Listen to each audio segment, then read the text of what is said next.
이번에는 소단원 네 번째 약물의 이용과 건강한 생활에 대해서 설명을 해보도록 하겠습니다.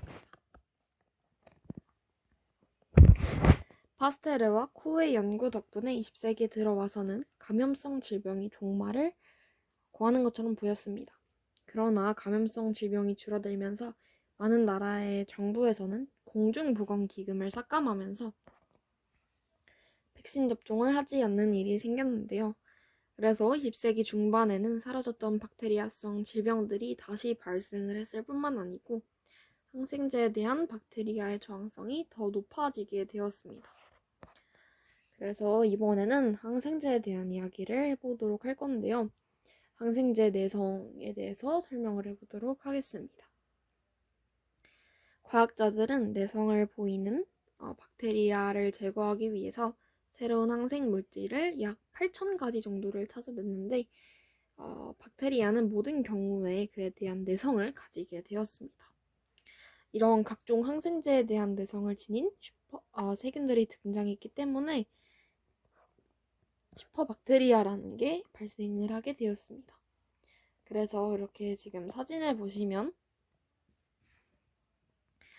환자에게 박테리아가 침투를 한 모습인데요. 이렇게 박테리아가 있어서 뭔가 질병을 앓았겠죠. 그래서 병원에서 처방을 받은 항생제를 투여를 합니다. 이렇게 항생제를 투여를 하게 되면은 이게 초록색깔을 죽이는 항생제를 통해서 이렇게 초록색깔은 많이 죽게 됐어요. 근데 이렇게 살아남은 것들을 보니까 여기 있는 이 내성을 가지고 있는 애들이 점점 이제 번식을 해서 이렇게 막 엄청나게 많이 생성을 하게 됩니다. 그래서 이런 식으로 항생제 내성을 가진 박테리아들이 생성이 되었다라고 이야기를 할 수가 있는 건데요.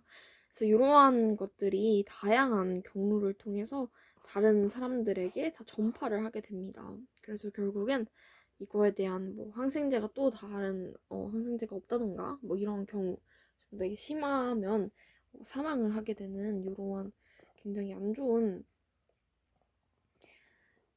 상황을 야기를 할 수가 있는데요.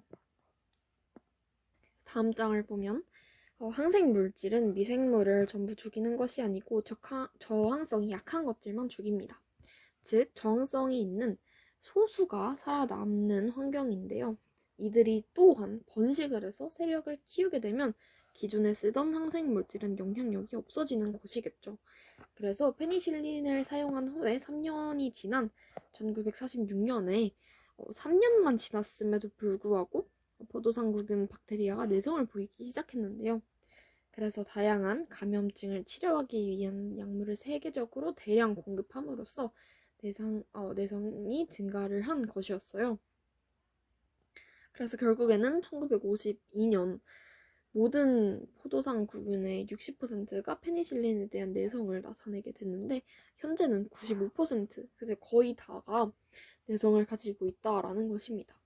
그래서 이런 메티실린은 페니실린의 내성을 나타내는 박테리아에 대한 감염증을 치료하기 위해서 1960년대에 사용이 되었어요. 다음에 곧 메티실린에 대한 저항성이 있는 박테리아가 발견됐다. 그래서 보시면 이렇게 포도상구균을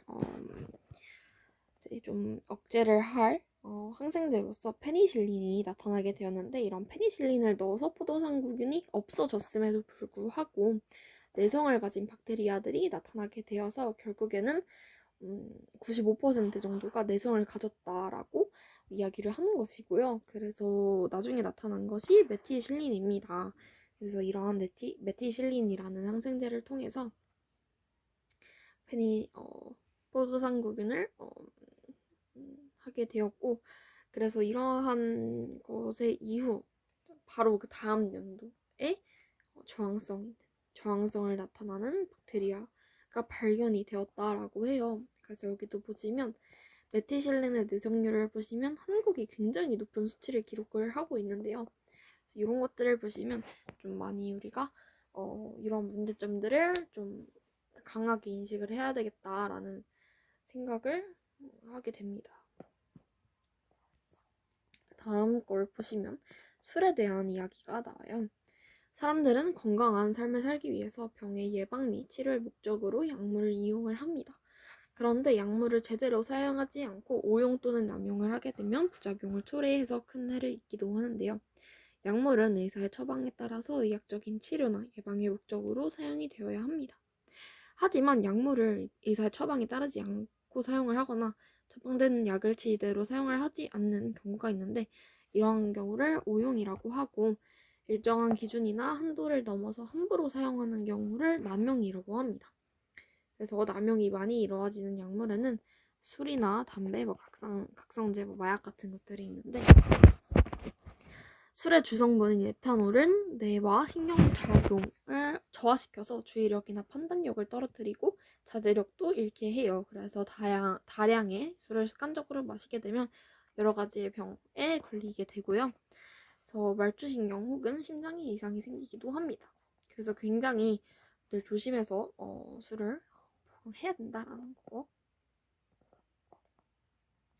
그리고 각성제나 마약은 중추신경을 흥분시키거나 억제시키는데, 또한 정신적으로 약물에 의존하게 되는 습관성이나 육체적으로 약물에 의존하게 되는 중독성을 나타냅니다.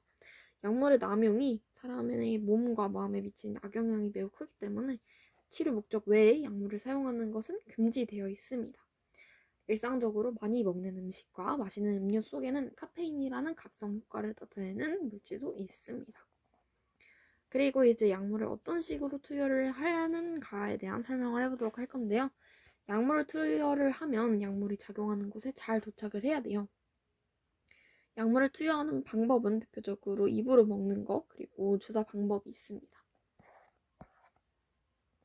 사람들이 가장 많이 약을 먹는 방법은 입으로 먹는 거예요.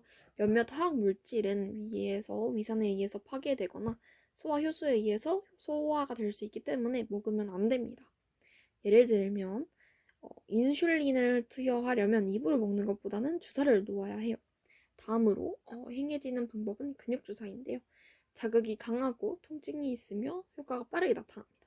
피하 주사는 약물을 피부 밑에 주사하는 것으로 적은 양의 약물이 투여할 때 쓸만하고, 또한 지방에 용해되는 약물이 주사되면 며칠을 걸려서 천천히 흡수된다라고 하는데, 이거는 그 뒤쪽에 좀 더 자세하게 나와요.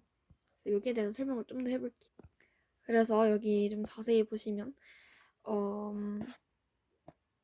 입으로 먹는 방법, 그리고 주사로 맞는 방법, 이거를 통해서 약을 이제 복용하는 것이 이제 정해지게 되는데, 이것도 그냥 마음대로 하고 싶다고 하는 방식대로 하는 게 아니고 몇 가지 예외를 통해서 좀 복용을 하게 돼요. 그래서 예를 들면은 인슐린 같은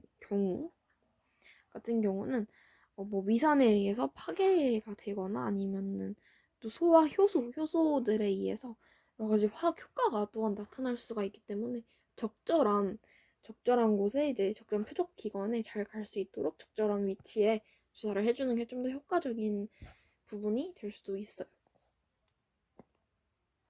그래서 약물이 몸에 흡수되는 경로를 나타낸 그림을 한번 보시면, 주사 같은 경우는 이렇게 피하주사, 근육주사, 정맥주사로 나눠져 있고, 입속 전에서 복용을 하는 약, 그리고 입으로 먹는 약, 그리고 피부에 직접 붙이는 약, 이런 식으로 4가지를 전체적으로 이야기를 했습니다.